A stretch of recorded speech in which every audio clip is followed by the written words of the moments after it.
I'm Afshin Ratansi, and we're going underground 25 years to the day of the creation of the World Trade Organization, forever known for the Seattle uprising against it and the neoliberalism it swept all around the world. Coming up on the show. As the right-wing governments of the Lima Group meet in Peru, we investigate assaults on democracy around the world, from Venezuela to the United States to Britain, with legendary investigative journalist and friend of Hugo Chavez, Greg Palast. And are the true extent of colonial war crimes being covered up? We speak to the Jallianwala Bagh Centenary Commemoration Committee member Lord Desai about Operation Legacy in 100 years since the British murder of up to 1,000 innocent protesters. All this and more coming up in today's Going Underground. But first, today marks 33 years to the day that US warplanes took off from bases in Britain to bomb Libya, as covered by the BBC reporter Kate Adie, who would be attacked by the Thatcher government for this report. 4 hours after the raid, the Libyans still have no idea how many people were injured here.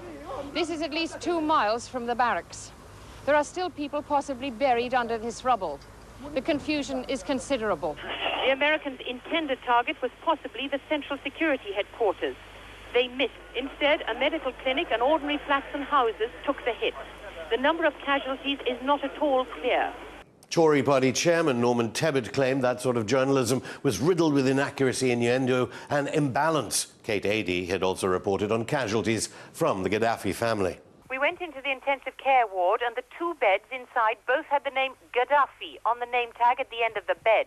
2 small boys, Kamis, who's 3, and 4-year-old Saif al-Arab, Colonel Gaddafi's youngest sons. They were in the barracks with their mother Safia and the other children during the air raid. They are expected to live, but the Colonel's youngest daughter, Hannah, a girl he and his wife adopted last year, was also injured. She was 16 months old, and she suffered severe pressure to the brain after the bomb blast. She died just before dawn this morning. Today, the BBC website adds context to that reporting of Anglo-American attempts to overthrow the government of Libya. It links Libya to the dismissal of the BBC Director General Alistair Milne, father of the communications director of Jeremy Corbyn's Labour Party, Seamus Milne. Look at how, by the time Theresa May supported the British bombing of Libya in 2011, leading to the murder of Muammar Gaddafi, the BBC had arguably changed course on reporting illegal military action by NATO nations. Well, let's take a look at the broader picture of what is happening in Libya with George Grant, the Director of Global Security at the Henry Jackson Society. Yes, today on the UK state-mandated BBC, it appears axiomatic that the UK and NATO can bomb wherever it wants, whenever it wants, without a UN Security Council resolution. And guests can include arguably extreme neocon far-right think tanks, like ones named after US politicians who backed ethnically based internment camps in the USA for those of Asian origin, and wars in Southeast Asia that perhaps killed 6 million. One man who no longer seems to appear on UK mainstream media, despite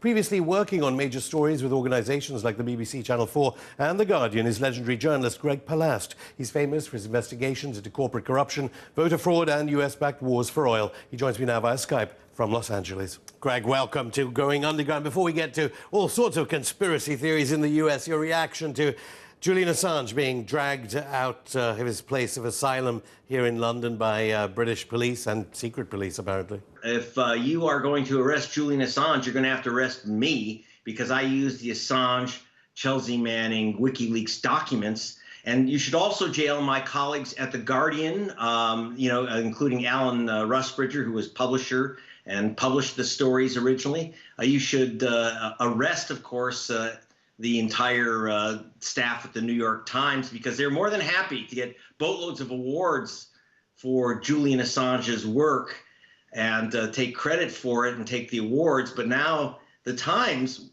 sickeningly applauds the arrest of Manning and Assange. It's really quite disgusting. Julian Assange, whatever you think of him personally, that does not matter.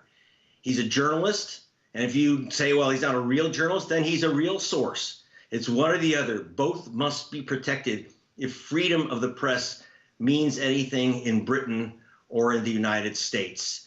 It is sickening. This guy, I relied on him, for example, from the Assange Manning WikiLeaks documents. I uncovered that 17 months before the Deepwater Horizon platform exploded in the Gulf and killed 11 people, that the owner of that platform, British Petroleum, had covered up in connivance with the U.S. State Department an identical blowout in the Caspian Sea off Baku, and they covered it up. Of course, BP denied any wrongdoing all through that period. People might think you're joking, but it says explicitly in the indictment that it's the Afghan war logs, the Iraq war logs. Surprised that they're that clear and that they say that he shouldn't have leaked documents that obviously revealed war crimes? Well, that's the point. The crime was committed by the U.S. military in covering up war crimes. This was a tremendous service by Assange and Manning, and he deserves the Congressional Medal of Honor, not prison time. Of course, Trump said he loved WikiLeaks. Now his Secretary of State Pompeo, of course, he said that it was a hostile intelligence agency. But your media over there, and our media over here, arguably, they seem to be obsessing about Cambridge Analytica and the idea of advertising on Facebook. I understand that you've identified something a little bit more perhaps believable of the Koch brothers, not even Russia. What have you been looking at? Well, I mean, Cambridge Analytica is a fly speck next to the Koch brothers' computer spying operations, legal spying, I should say, as far as I know. They have an operation called I-360, which kept a dynamic track of 1,800 facts about every single living American. That's a lot of information on you. Cambridge Analytica had nothing on the Koch brothers, but what I was more concerned about is the massive number of people blocked from voting, and for example, Trump relied on a guy named Chris Kobach of Kansas, who was his vote thief in chief. That elected Trump. By the way, he was not elected by some email capture that was printed by WikiLeaks. If it did have, by the way, one thing I would note, if you really believe that some mentions of some material from the memos of Hillary Clinton and her cronies being public affected the election, well, you know what? That's what information is supposed to do. The truth is the truth. That it can't be partisan. When I talk about taking away votes of black people, taking away votes of young people, Hispanics and others, which is a real crime, the continuing apartheid in our electoral system in the U.S., and that's what elected Trump.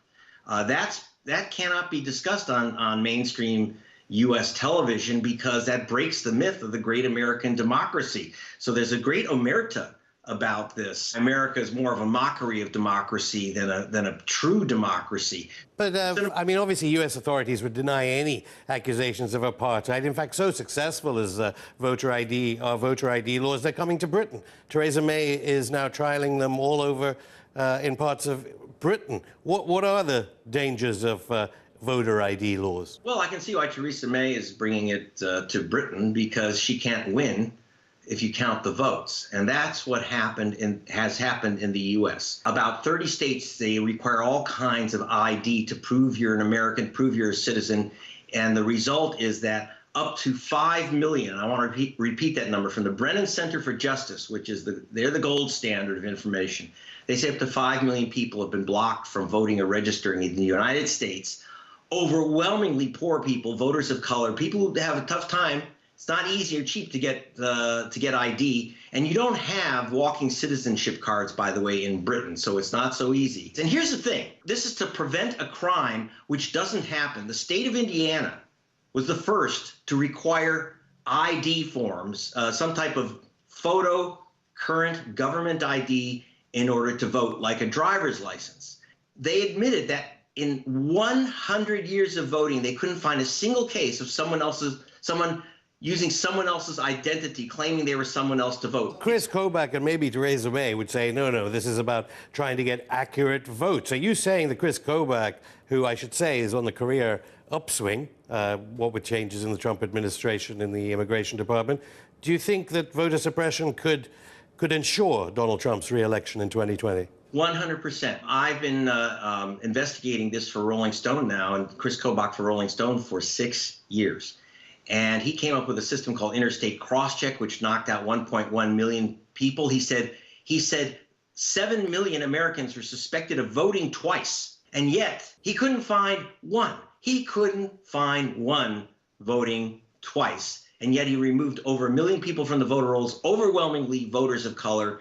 You know, he said foreigners are voting in American elections. He claimed 1 million foreigners voted in U.S. elections for Hillary Clinton, which explains her popular vote victory. No, sir. But quite aside from that kind of electoral manipulation, arguably there's an even better way, and the European Union and Donald Trump have done it, recognizing candidates of their choice to be the leaders of countries of their choice. What did you make of the focus on Venezuela from Brussels and from Washington?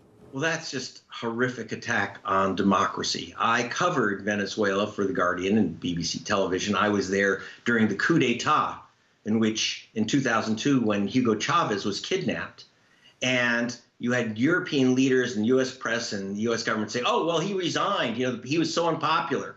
I went down there and saw a million people in the streets marching on the presidential palace to grab and dismember the coup plotters unless they brought back Hugo Chavez safely to his desk, which they did. This is quite amazing to me. And by the way, here's a connection.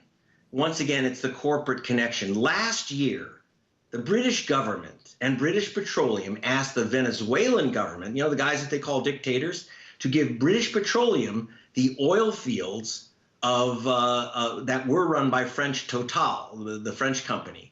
They wanted the French fields. So at that point, if Venezuela had given British Petroleum the oil fields, you know, then they wouldn't. Obviously the government wouldn't be a dictatorship. For people to understand what's really going on in Venezuela, because your press, even in Britain and Europe, has been terrible on this. And I saw this back when Chavez was president. You have to understand, the current government, like Chavez, is made up of mestizos, people that Chavez, as he told me, are negro e indio. That means I'm black and I'm Indian featured. And the white people hate this. It's a 70% mestizo nation. That is, it's made up of people who are black or mixed race or indigenous people. 70%. For 400 years, they were under the control of a white elite. And there was massive poverty while sitting on the world's biggest pool of oil. Chavez was like their Nelson Mandela. And yes, you would see massive demonstrations against Chavez, but when I was down there for British networks, I saw those demonstrators against Chavez were the white minority. It's 17 years almost to the day that Hugo Chavez was returned after being kidnapped by Washington-backed operatives, shall we say, in Venezuela. What did Chavez tell you about, though, the Koch brothers, I understand? Because they have a part to play in Venezuela as well. The #1 customer in the world of Venezuelan oil are the Koch brothers. They have refineries on the Gulf Coast of Texas. Now you say, why can't they use Texas oil? Because the refineries owned by the Koch brothers can only use the super heavy oil that you find in either Venezuela or Canada. Since right now there's no pipeline to get that tar sands heavy gunky oil out of Canada, the Koch brothers did rely on Venezuela, and Venezuela was charging them a massive premium for that oil because the Kochs were captive customers. So the Kochs have been, you know, applauding any attempt or any chance to overthrow the government of Venezuela violently that would work with the oil companies and cut their prices. But just finally and briefly, neatly, that stuff on the Koch brothers neatly links with the Trump administration's attitude to climate-changing fossil fuels and the Keystone XL pipeline? Yes, well, you know, that Trump has approved bringing down that oil from Canada, but it's not there yet. And so there's basically, if they can't bring the oil down from Canada cheaply, then they're going to have to get it from Venezuela. And our Secretary of State and the National Security Advisor, by the way, John Bolton, has said publicly that he's talking to U.S. oil companies like Exxon about seizing the oil assets of Venezuela. The problem is that Venezuelans don't want to give up their resources. As Chavez told me, we are not a colony anymore. Greg Palast, thank you. You're welcome. After the break. Are British colonial war crimes still being covered up? We speak to Jallianwala Bagh Centenary Commemoration Committee member Lord Desai.